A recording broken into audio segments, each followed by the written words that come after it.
umaga sa ating lahat. And we are here now in our Sunday class or Sunday school. Good morning po sa bawat isa. Bago po tayo magsimula, let us come to the throne of grace ng ating Panginoong Diyos sa umagang ito. Let us pray. Panginoon po naming Diyos na banal at makapangyarihan sa lahat. Naririto po kami at patuloy na nagpapasalamat at nagpupuri sa iyo sapagkat nilagyan niyo ang aming puso ng pagmamahal sa iyo na ilaan ang araw na ito na inyong itinakda upang kami ay sumamba at magpuri sa iyo. Salamat sa biyaya ng pamamahala ninyo sa aming mga buhay sa nakaraang mga weekdays. Sa oras na ito, nagpapakumbaba kami sa inyong harapan at inihingi po ng tawad bilang mga anak ninyo ang lahat ng aming mga pagkakamali at hindi pagsunod sa inyong mga salita. Alang-alang sa katwiran ni Kristo Jesus, sinasabi namin sa inyo, aming Ama, patawad po. Alang-alang sa katwiran po ng aming Panginoong Jesus, na aming tagapamagitan sa iyo. Sa oras na ito, pagpalain niyo po ang mga salita niyo na aming po pagsasalusaluhan na magiging pagkain spiritual at nagbibigay ng paghahanda para sa amin upang makapaglingkod sa inyo, masanay nang sa ganon, maging gawin namin na gamitin ang aming buhay, lalong-lalo na ang salita nyo sa pagbabahagi nito sa mga tao. Kaya Lord, banal mo pong Espiritu ang siyang kumilos sa aming kalagitnaan. Sa mga kapatid pa namin na wala, lagyan niyo ang puso nila ng pagnanais na makarating agad sa dakong ito upang makinabang sa mga espiritual na pagpapala na inihanda ninyo. Gamitin niyo po ako sa pagpapaliwanag at pagtuturo ng inyong salita. All of this is our prayer to you, Father God, in the mighty name of Jesus Christ. Amen.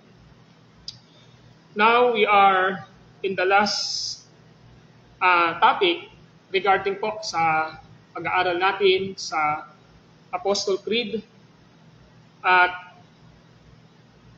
tinitingnan natin sa Apostle Creed na pinakilala ng Diyos ang kanyang sarili sa pagkakaroon ng tatlong persona sa iisang Diyos. Nakita natin sa ating pag-aaral sa Apostle Creed dito sa Heidelberg Catechism na sulat noong 1563 na isinama itong Apostle Creed na ito sa Lord's Day 7, question and answer 23. Dito, bago ang question and answer 23, pinakita rito na ano ang tunay na pananampalataya. At malinaw na sinabi rito na ang pananampalataya sa summary ay karunungan o knowledge mula sa written Word of God o Scripture na nakasentro sa ating Panginoong Diyos, lalo na sa ating Panginoong Jesucristo. At merong pagtitiwala o trust sa knowledge doon sa exposition o sa laman ng knowledge o kaalaman na meron tayo coming from the written Word of God. Ngayon, ang question 22 ay nagtanong, ano ang kinakailangang paniwalaan ng isang Kristiyano? Sinagot yon, lahat ng mga bagay na ipinangako sa atin ng Ebanghelyo.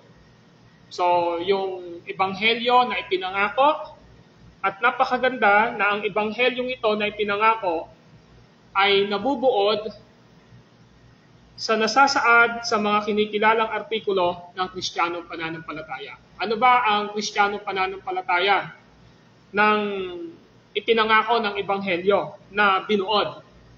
Ang question and answer 23 ay binanggit. Ano-ano ba ang mga artikulong ito? At ito nga ay ang Apostle Creed.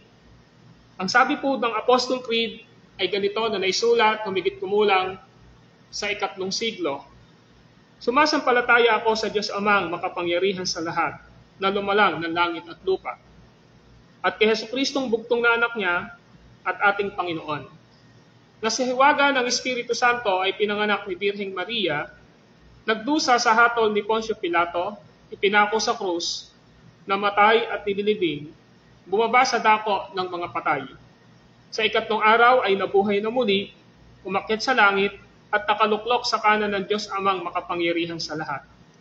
Mula roon, paparito upang hukuman ang mga buhay at mga patay.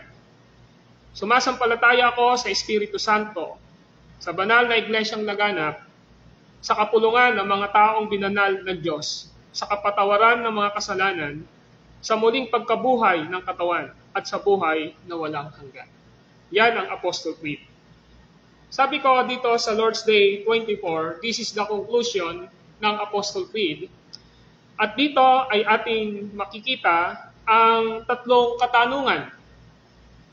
Sinasabi dito sa question and answer 62, subalit bakit ang ating mga mabubuting gawa ay hindi maaaring maging kabahagi o mismong katwiran natin sa harapan ng Diyos.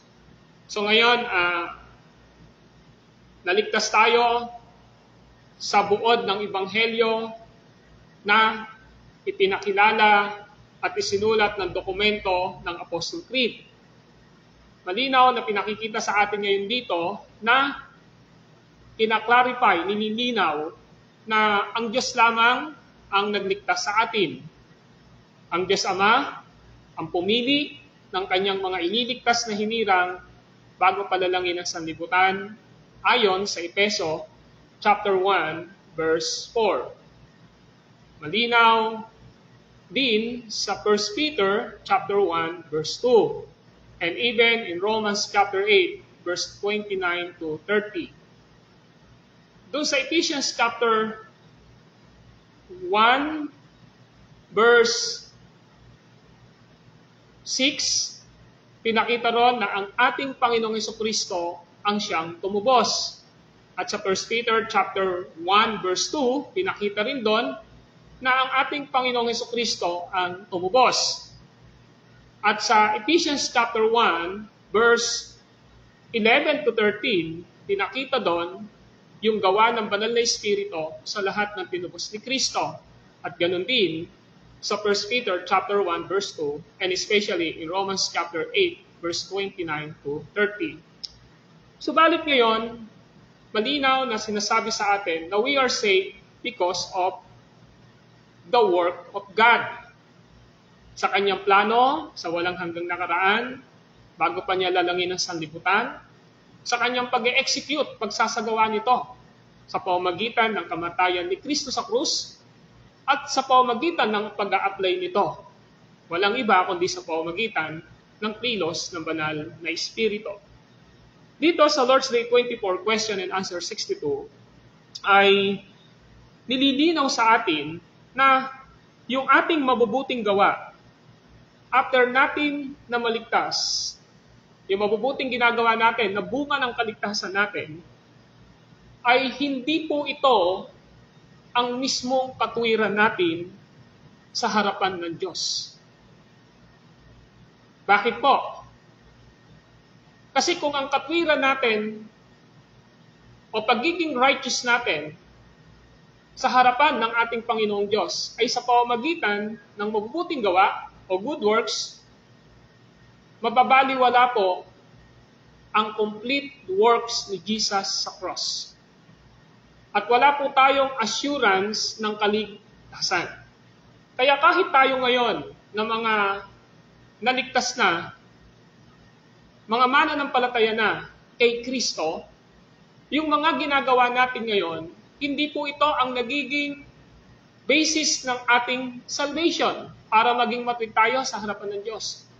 Kundi ang mga ginagawa natin na good works ngayon ay bunga ng kaligtasan na binigay ng Diyos sa atin bilang anak niya at ngayon ay nagwo-work out ang Holy Spirit sa ating mga buhay.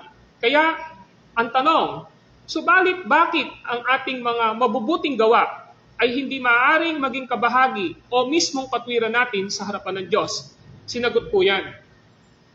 Sabi po, sapagkat ang katwiran na tatanggapin lamang sa hukuman ng Diyos ay ganap na perpekto at sa lahat ng paraan ay umaayon sa kautusan ng Diyos. Dagdag pa rito, ang lahat ng ating pinakamahusay na mga gawa sa buhay na ito ay di perpekto at may bahid na kasalanan. So, yung tinatanggap lamang sa hukuman ng Diyos upang ang isang tao, kapag hindi pa siya, halimbawa, tingnan naman natin kapag hindi pa naliligtas ang isang tao, ang Panginoon, yung perpekto na ganap at perpekto, at sa lahat ng paraan ay umaayon sa kautusan ng Diyos. Yun lamang yung tatanggapin ng ating Panginoong Diyos. Sabi ho doon sa bandang dulo, yung sa mga unbelievers, wala pong makita ang Diyos na kaperpektuhan. Ang nakikita ng Diyos ay kasalanan.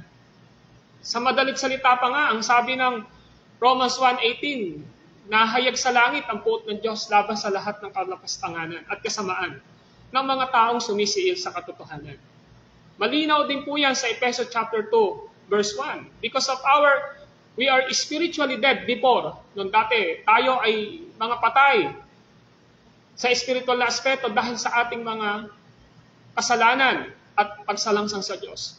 Ang sabi doon, dahil sa likas nating ganong kalagayan, nagpailalim tayo sa prinsipe ng kasamaan. At sabi ng Efeso 2:3, at sa likas nating kalagayan, kabilang tayo sa taong kinapuputan ng Diyos.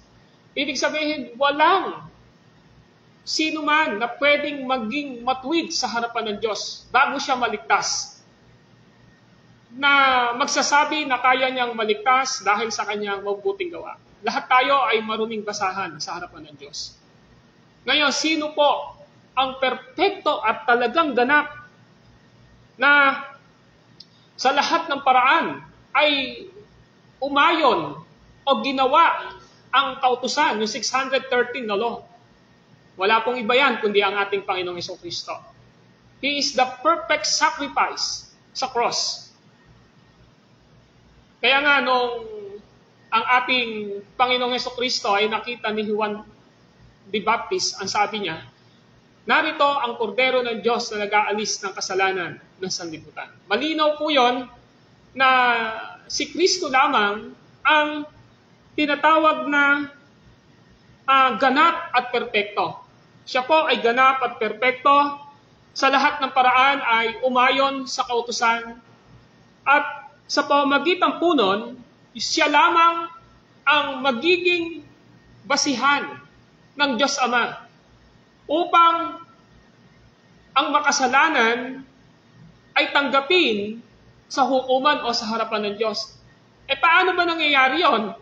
Sa pamamagitan po ng pananampalataya. Kapag sumampalataya ang isang tao sa ng tao ay sinampalatayanan ang Panginoong Jesucristo, ang pagiging ganap, ang pagiging perpekto, pagiging sinless ni Jesus, ang pagiging perpekto niya at pagsunod niya sa lahat ng kautusan ay i-impute, ilalagay do sa taong sumampalatayang iyon.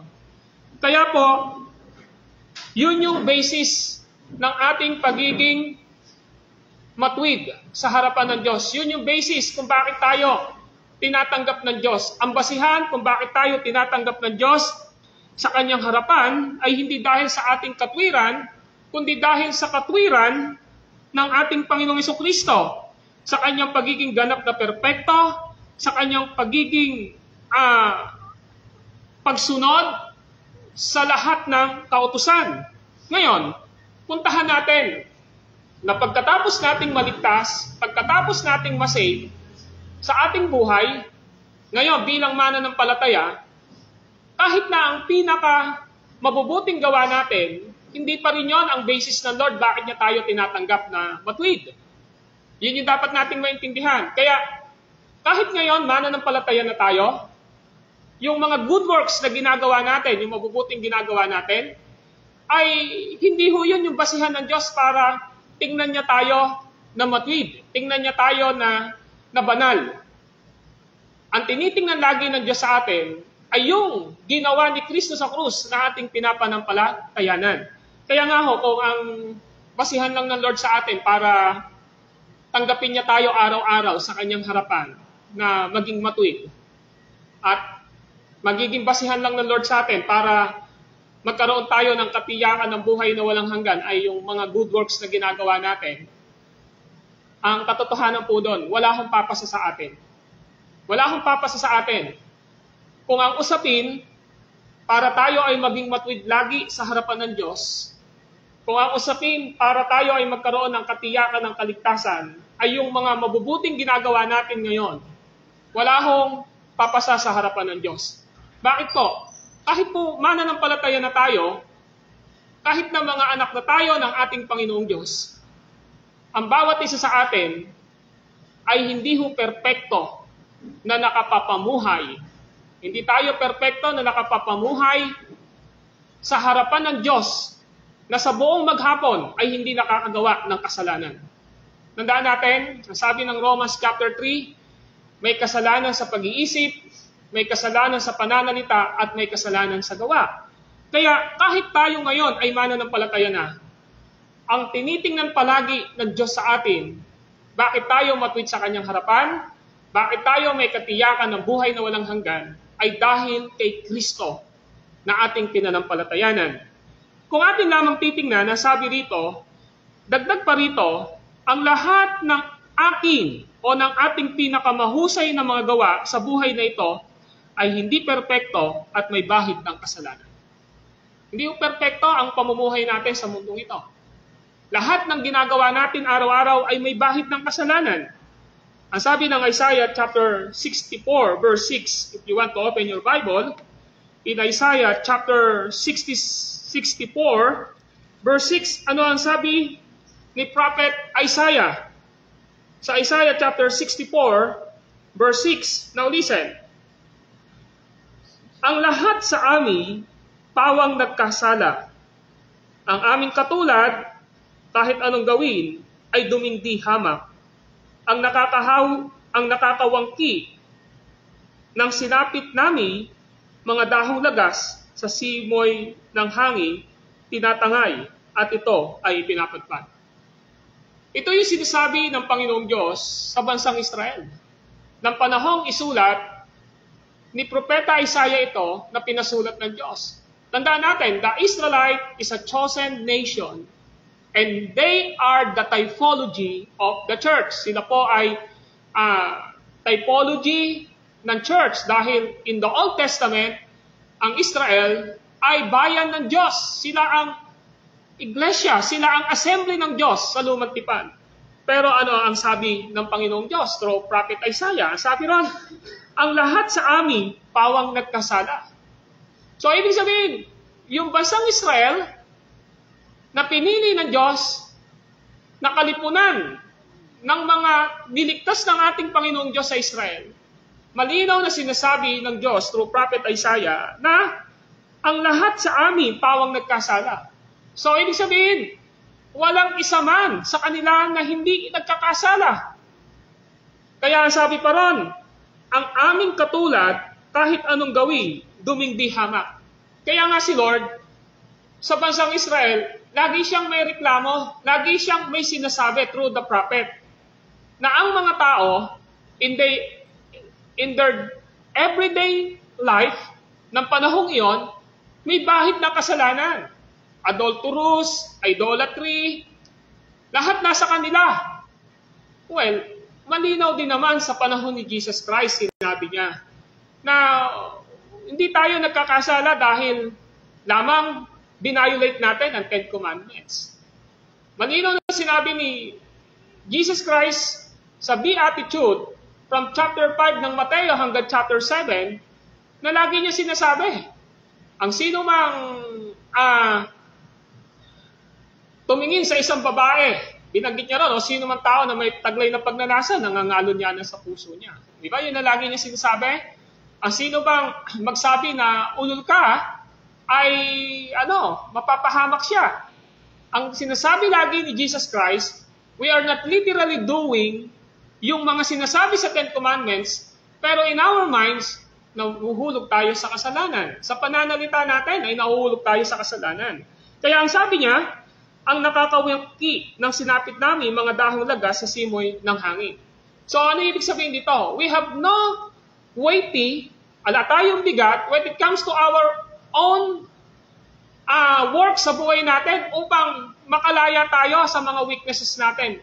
Kundi ito ay sa pamamagitan lamang ng biyaya ng ating Panginoong Diyos. So, sinasabi ngayon sa atin dito, kung ang magiging basis lang ng Panginoong Diyos sa buhay natin dito sa lupa, o sasabihin, halimbawa, o Pernan, para manatili kang ligtas, kailangan hindi ka nagkakasala, kailangan yung isipan mo, walang kasalanan, hindi ka mag-iisip ng kasalanan.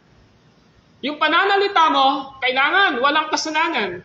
Yung gawa mo, walang kasalanan.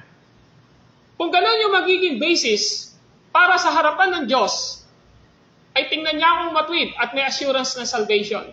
Do you think yung magiging lifespan ko mula nung naligtas ako, kaya ko bang gawin yon? Kayo tanungin ko, kaya niyong gawin yon? Siguro ang sagot natin, para ang hirap naman kung gano'n ang requirements ni Lord. Para lagi niya akong tingnan na matuwid. Yung kasing pagiging righteous natin sa Lord, bunga po yon ng pagpapawalang sala niya dahil kay Kristo.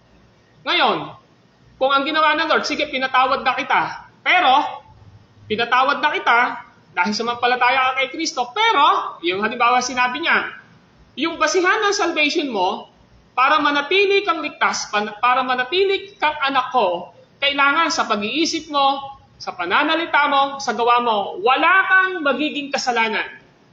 Kaya natin yon? Sagot po kayo. Ano yung sagot nyo? Hindi, di po ba? Hindi natin kaya yon. Kaya ang sabi ng Biblia, ang basihan lamang ng Lord, bakit tayo natubos? Mananatili ang kaligtasan natin. Bakit mananatili ang salvation natin?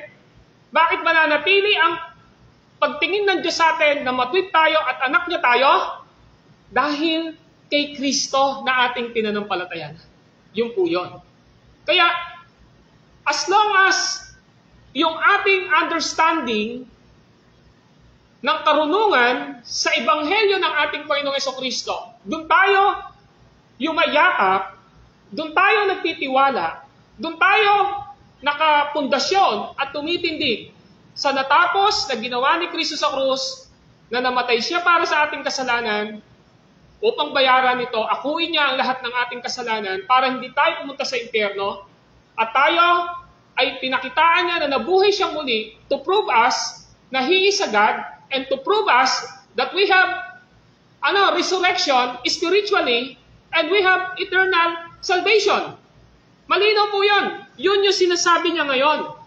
Kaya yung basis ng salvation natin, nakabase lagi sa ginawa ni Kristo. Amen? Nako, sabihin niyo, ang ganda pala niyang pastora. Okay lang din pala na baliwalain ko ngayon ang kabanalan. Pwede pala na baliwalain ko o magpabaya na ako sa pagsunod sa salita ng Diyos.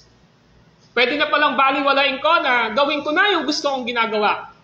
Well, makikita natin mamaya na once na naiintindihan natin na tayo ay tinuring ng Diyos na matuwid dahil kay Kristo na pinanampalatayanan natin, at dahil ang banal na Espiritu ay nasa atin, at tayo ay patuloy na may katiyakan ng kaligtasan because of the Holy Spirit, our gratitude, yung pagpapasalamat po natin sa Panginoong Diyos, ay bubukal sa puso natin na mamuhay ayon sa kanyang kalooban.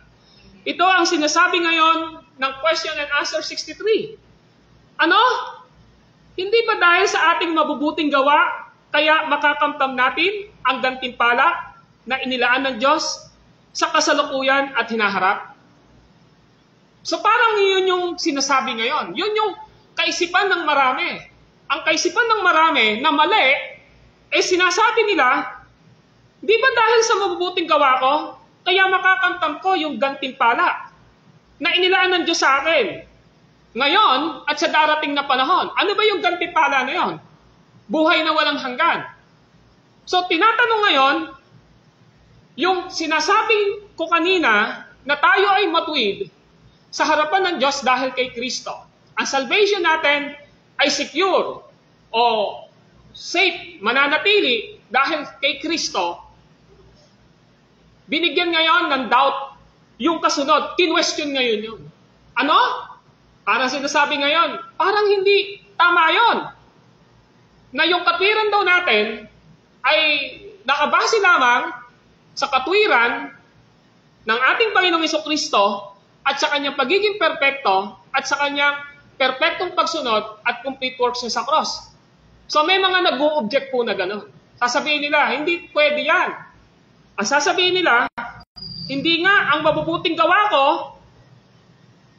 na meron ako ngayon, yun yung dahilan bakit meron akong gantimpala. Meron akong reward na inilaan ng Diyos sa kasalukuyan at sa hinaharap. Parang si Lord, nakadepende sa atin. Ganun yung gusto ipakita ngayon dito, which is mali. Ibig sabihin, yung performance mo ngayon, dun babase si Lord para manatili yung kaligtasan mo. Yung performance mo ngayon, yun yung titingnan ng Lord para lagi kanyang tingnan na matuwid. Mali po yun. Kasi nga, tinignan na natin kanina, dun sa awit 64, verse 6, kahit Kristiyano na tayo, meron pa rin tayong mga kahinaang nagagawa. Tama po ba? Kaya ngayon, kung doon babase ang Diyos sa atin, wala pong kaligtasan at assurance na salvation tayo. Wala po. Kaya ngayon, ang tanong ngayon, ano? Hindi ba dahil sa ating mabubuting gawa, kaya makakamtam natin ang gantimpala na idala ng Diyos sa kasalukuyan at sa hinaharap? Ito ang sagot. Ang sagot, ang gantimpala ay hindi makakamtam dahil sa gawa, kundi dahil lamang sa biyaya. So, ibig sabihin, kung meron man tayong gantimpala ng buhay na walang hanggan sa langit, meron man tayong gantimpala na reward because of our service to the Lord, all of this is because of the grace of God, dahil sa biyaya. Buksan natin ang Lucas chapter 17, verse 10. Sa Lucas chapter 17, verse 10, ano ang sabi ng ating Panginoong Jesucristo? Ito, gayon din naman kayo, kapag nagawa na ninyo ang lahat ng inuutos sa inyo, sabihin ninyo, kami mga aliping walang kabuluhan, tumutupad lamang kami sa aming mga tungkulin. And what is your responsibility and accountability as a fruit of your salvation? Tagalogin ko, ano ang obligasyon mo o gawain mo bilang anak ng Diyos na dapat na makita sa iyo ngayon? Ang linaw po, ang sabi ni Jesus Christ, simple lang po, we are His servant. Lingkod niya tayo. Ang ginamit nga ni Kristo rito, alipin eh.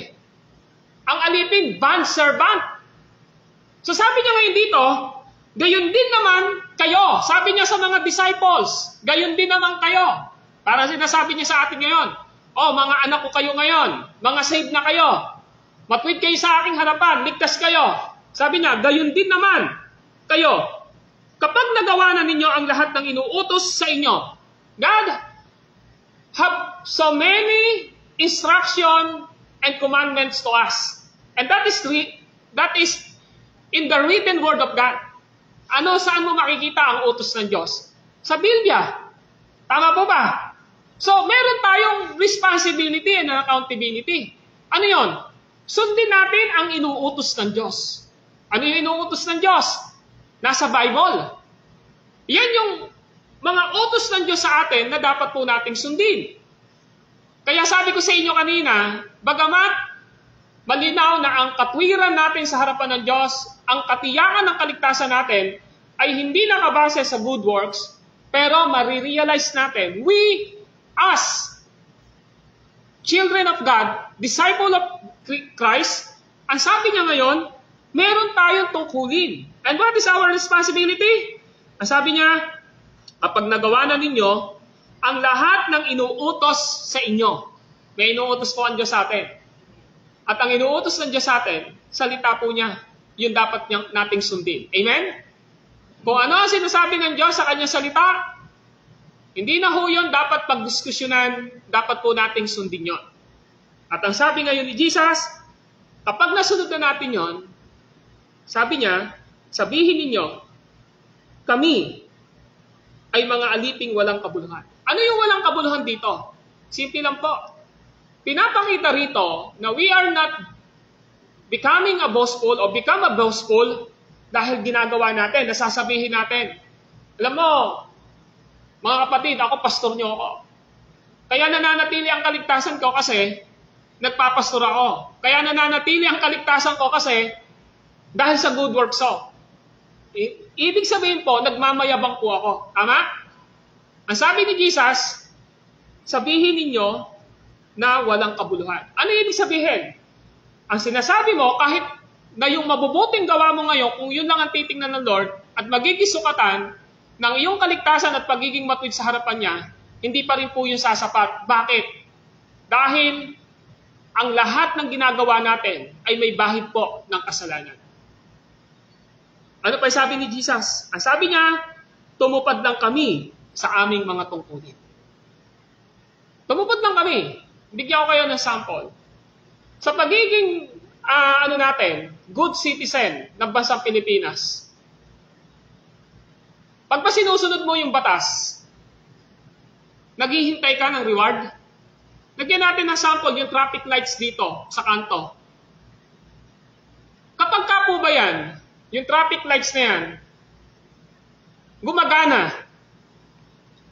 Pagka po ba, sumunod ka sa traffic light na yon, ang ibig sabihin po ba nun, yung nagbabantay doon, bibigyan ka ng reward?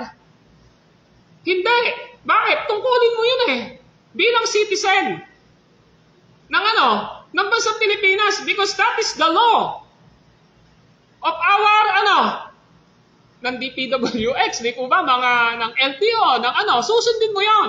So, ibig sabihin, kung ang titignan natin, we are obeying and following the Word of God sa buhay natin, sasabihin pa rin natin, natural yun, nasundin ko. Bakit? Kasi anak ako ng Diyos eh. Buti nga si Lord, kapag sumusunod tayo sa Kanya, ano ginagawa niya? May kalakip na pagpapala eh. Tama po ba? Eh yung pagsunod ba natin dito sa mga law of land dito, kada sunod mo ba, merong bang reward sa'yo? Pag naging mabuti kang mamamayan? Ala naman eh, may nagbigay pa sa atin ng appreciation? May nagbigay pa sa atin, dahil winalisan mo yung harapan ng bahay mo. O eto yung 100, meron po bang nagano sa karsada mo? Wala po. Natural po na susundin natin yun. Why? Because we are the citizen ng ng isang barangay. Susundin po talaga natin yon. Pero si Lord, diba kapag sumunod tayo sa ating Panginoong Diyos, may pagpapala po na nakahanda. Tama? Pero sinasabi ngayon, dito ni Jesus Christ, tumutupad lamang kami sa aming tungkulin. In other words, yes, totoo na sa harapan ng Diyos, matuwid tayo. Sa harapan ng Diyos, tayo ay saved, ligtas, pupunta tayo sa langit, kung totoong naintindihan natin kung ano ang ginawa ni Jesus, dahil sa Kanya, pero it doesn't mean na tayo ay magpapabaya na hindi sumunod sa salita ng Diyos. If I will asking you now, ano ang salita ng Diyos na naaalala mo? Marami po kayong pwedeng sabihin sa akin. But the question is, Sinusunod mo ba? If not, this is the time to remind us na tayo ay dapat sumunod sa salita ng Diyos. Amen?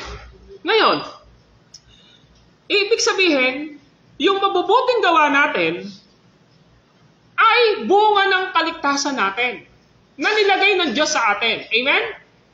God is not depend to what we are doing good para manatili ang kaligtasan natin. Hindi ho. Hindi ho doon bumabase ang Lord. Ang bumabase si Lord, bakit tayo secure sa ating salvation? Bakit tayo tinitingnan ng Diyos na anak niya? Bakit tinitingnan kanya na as in wala kang kasalanan? Dahil kay Kristo. Pero hindi nangangahulugan po yun na abusuhin natin yung mga bagay na gano'n. Kaya sabi, ang gantimpala ay hindi nakakamtam dahil sa gawa, kundi dahil lamang sa biyaya. Yung biyaya na yon, it depends to our God. Kumari, lumapit ako kay Sister Annabel. Pulubi ko. Kumari lang. Sabi ko kay Sister Annabel, naglalakad ako, sabi ko, pulubi ko, ginanong ko yung kamay ko, si Sister Annabel dapat ang masusunod kung bibigyan niya ako o hindi. Tama po ba? Hindi ako pwedeng mag-demand sa kanya. Nasasabihin ko sa kanya, bigyan mo ako, pag di kita binigyan, susuntokin kita. Pwede ba ganon?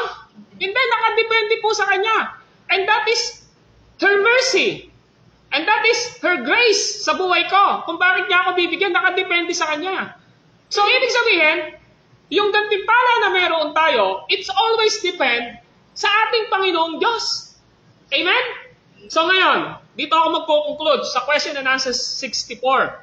Subalit hindi kaya ang katuroang ito ay magbunsod sa tao na maging pabaya at lapastangan. Yun ang mapakabalansing aral. Ulitin ko, sa harapan ng Diyos, matuwid tayo sa Kanya. Dahil kay Kristo. Amen? Sa harapan ng Diyos, tiyak ang ating kaligtasan dahil sa nagawa at natapos ni Kristo. Amen? Pero, hindi daw natin dapat tingnan yung ganong bagay upang tayo daw ay maging pabaya at lapastangan sa pagsunod sa salita ng Diyos. Kaya ito ang sabi, hindi kailanman. Hindi dapat. Sapagkat imposible na lahat ng nakipag-isa kay Kristo sa pamamagitan ng tunay na pananampalataya ay hindi magbunga ng pagpapasalamat. Kaya pinapakita ngayon doon yung katiyakan ng tunay na pinubos ng ating Panginoong Hesukristo na kapag naintindihan niya na dahil lamang sa katwiran ni Kristo, dahil lamang sa ginawa ni Jesus sa cross, na kanyang pinanampalatayanan, ang basihan ng kanyang kaligtasan, katiyakan, at pagiging matuwid sa Diyos, ang sabi ng Heidelberg Catechism, question and answer 64, hindi kailanman siya magpapabaya o tinatawag na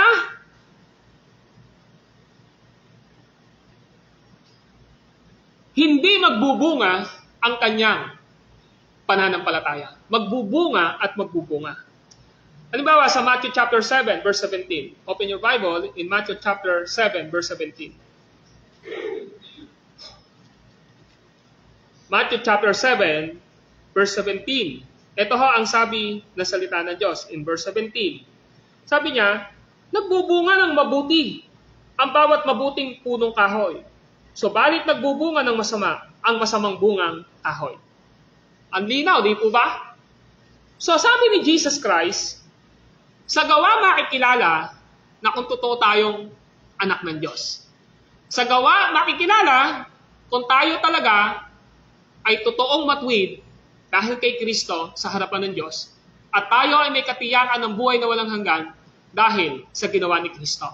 Ang sabi ni Jesus Christ dito sa Matthew chapter 7 verse 17, nagbubunga ng mabuti ang bawat mabuting punong kahoy.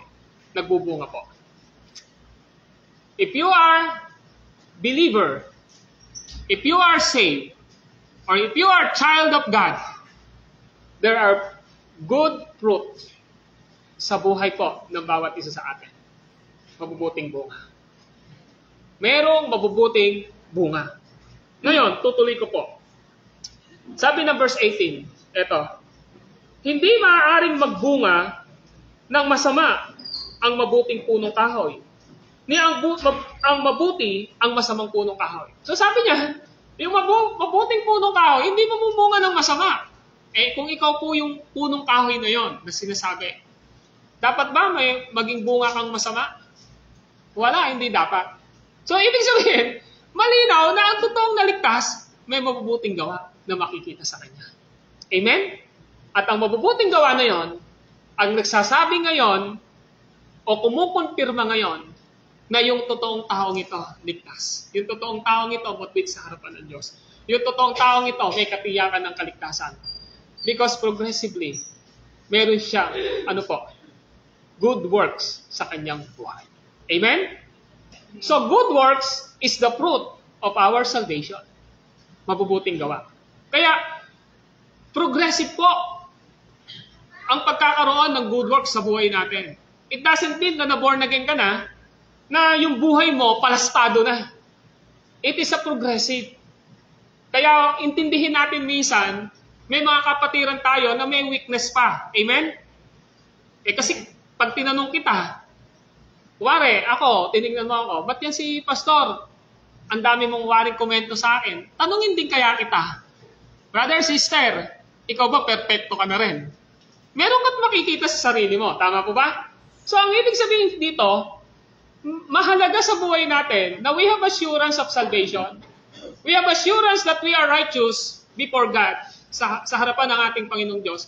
Not because of our good works, but because of Jesus Christ. Amen? Dahil kay Kristo. Kaya ngayon, kung dahil kay Kristo ito, kahit minsan may mga nagagawa tayong mali, may naiisip tayong mali, may nasasabi tayong mali, minsan, hindi natin ginugusto. Minsan naman, ginugusto natin.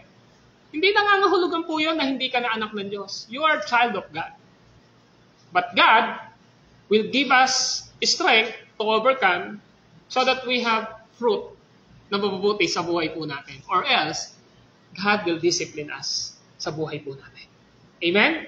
So again, this is the conclusion of our study para po sa Apostle Creed. Malinaw po na sinasabi sa atin ngayon na ang righteousness natin, ang pagiging matuwid natin sa harapan ng Diyos ngayon ay dahil kay Kristo. Ang pagkakaroon natin ng katiyakan ng buhay na walang hanggan ay dahil kay Kristo. At kung bakit nananatili ang ating kaligtasan, dahil kay Kristo. At kung bakit tayo nakakapaglingkod, dahil kay Kristo. Amen?